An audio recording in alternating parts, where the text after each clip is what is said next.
need to start this one off with a massive thank you to Nick White from Distinctive Paints in Nunawading. Now, if you're a long-term subscriber, you will remember I actually got a package from Nick's work full of degreaser, paint, random bits and pieces, a light that I use in the garage here, a whole heap of LS oil filters and stuff like that a while ago, and he's actually come through again. When he saw that what had happened to the VN, really came to the party and dropped me off another pair of 241 LS1 heads.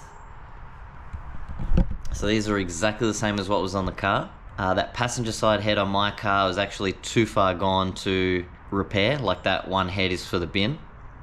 These have already been rebuilt with new valve guides, slight hand port, and new valves. So I just need to transfer my stuff over, but I am going to drop these off to get them checked over, make sure everything is 100%, get them skimmed again. I was told by Nick that these heads did only 350 Ks. They were on an engine just to get it through engineering, and then they came straight back off. I did give Nick a little something, but it is nothing like compared to what he showed up to my work with.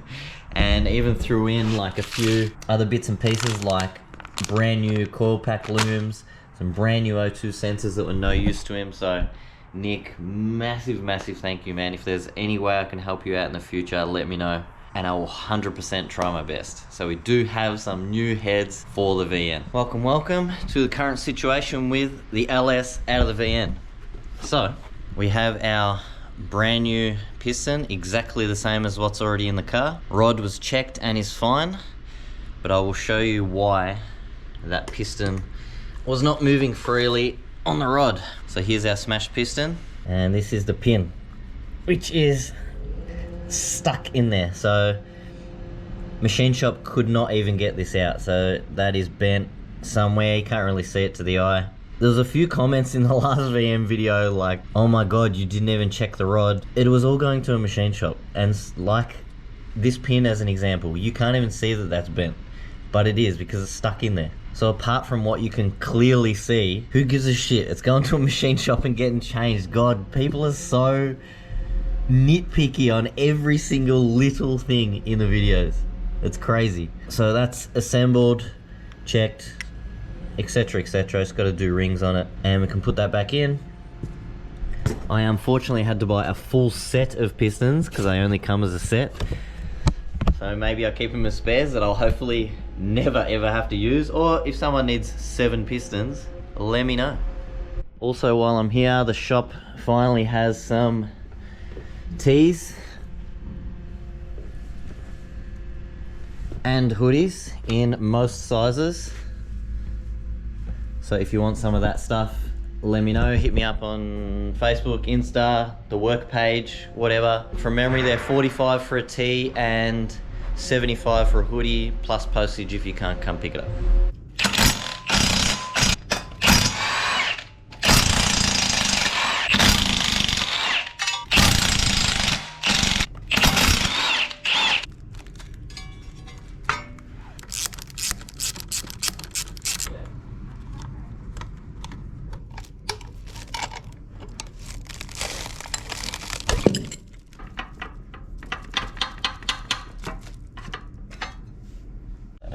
But you know what I mean.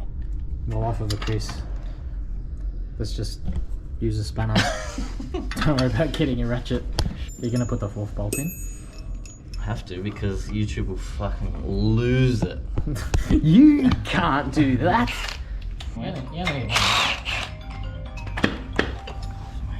What? Marcus. I like your suit. Yeah, mate.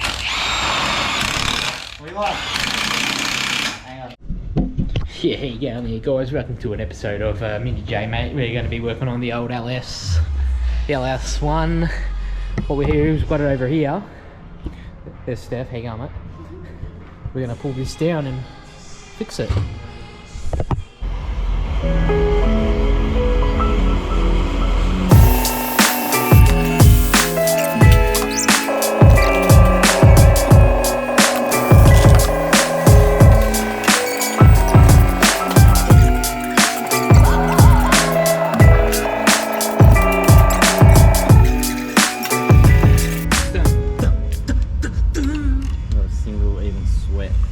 funny? Not a drop. Yeah. And people are saying, you should have used the install tool. Look at that. You should Not a always drop. use Not a what drop. YouTube tells you to use. I'm ready to start fights on YouTube. Let's go. Are you taking the opposite one out? Yes. Oh. Real. You know what? Because this is more, Well, how do you say it? Job satisfaction than my car. I can't be bothered with my car. Yeah, no one can ever be able to. because it's the last 5%. Last 5%. I'll spend 12 hours on it and I'll Wait, get he's going. I'm something going to done. get my car done before him. If my car ever needed something, I'm Can't like, even race yeah, it. whatever. If you go, hey, come help, I'll be like, let's go. As soon as I get something done. Yeah, gotta go, boys. It's different. It's always look at the bearing. Well, don't look at it. It's a Mac. It's worse than the other one. It's a Mac, bro. Push him out. It's a boy. Make sure you remember, I've got a mark on it anyway.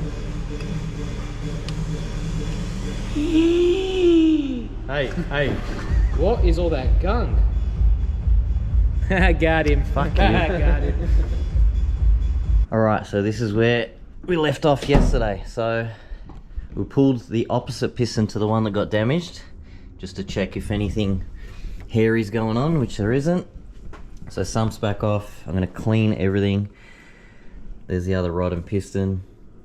I surprisingly got my heads back really quick. So these are the ones that you saw at the start of this episode. So I've been faced on all sides. New valves, new seats, new locks and retainers, my springs, all brand new. So ready to go. Now I'm not gonna film much today because I just want to do this, and setting cameras up and stuff, it makes everything take a million times longer. I just want to get this done and back together, and hopefully we don't find anything else along the way. But I'll keep you posted. Alright, so Dunny brushed this one. This is the one that got damaged. Sump's all clean, pulled apart, pulled back together. Now we carry on. So this is pretty much where I'm going to leave you off for this video. There hasn't been much going this week just because we're too busy. It was a long weekend, so engine was here, I had stuff to do, had a wedding and things like that. So we sort of left it off at currently doing ring gaps for this one new piston, and everything else is sort of just sprawled out along here. So sorry for a bit of a boring one, and no car updates here at the moment. We've had a lot of cars go out because we've got a lot of cars coming in. One thing I would like to show you guys, we've got a car pretty much one every week for the next 5 or 6 weeks for exhaust. So it'd be good to show you some fab work stuff that Troy can do from here. As you can see, all this stuff got delivered, so we've got a lot of exhaust coming up. So currently we're doing this XR250. Now, may not look like much, but well, for starters, a very clean car. I really like this car. And being an XR250, it's a bit different. And yeah, as I said, may not look like much, but again, a slight indication. So built motor, big Garrett on it, and it's here for fab work to be done. So cooler piping, full exhaust, with an option to like plumb the gate in and remove it. So that's a bit of a pain for Troy, but anyway. So this side cooler piping done, alloy all tigged. Gate location, 4-inch dump, all done. I'll put this car up and show you where Troy's at with the exhaust. And this is where we're at.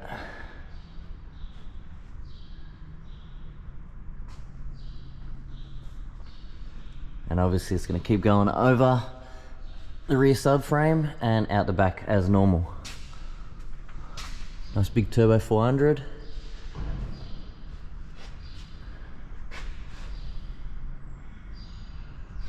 And also while I'm at it, doing some fab work on this car, which is apparently a 454, but who knows.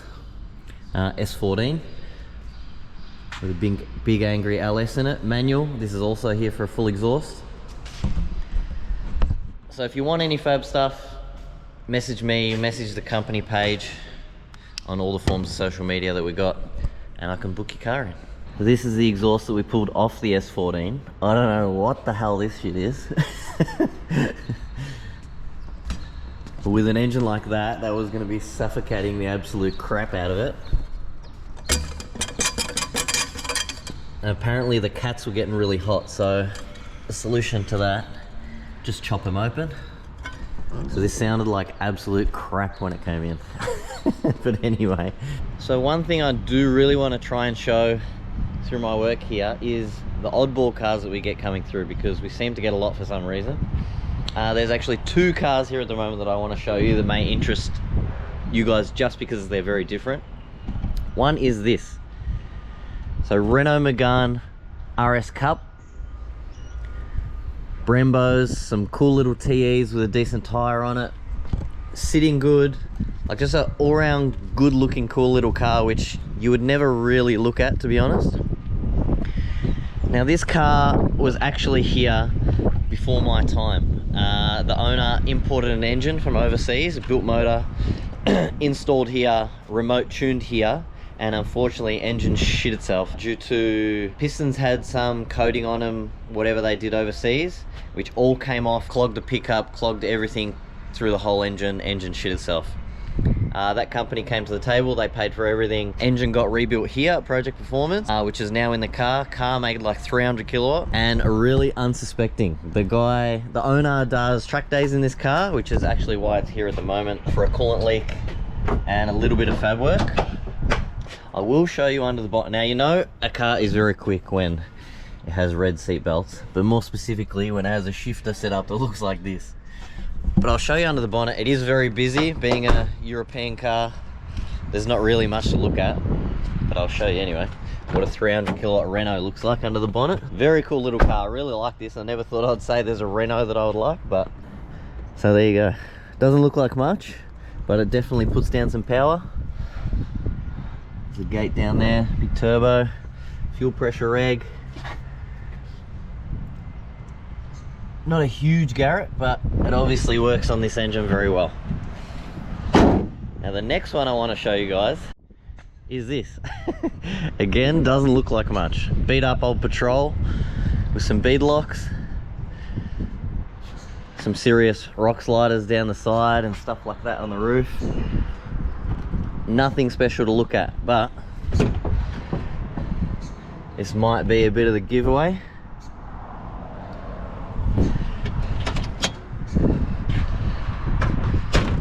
Now I had to get on my tippy toes just to put this bonnet right up because it's so high, this car, but barra!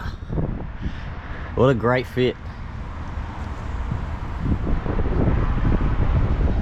Big turbo, external gate, etc, etc. So very, very cool. I like this. Again, I'm not into four-wheel drives, just like I'm not really into Renaults, but this thing is just very, very cool. I dig it.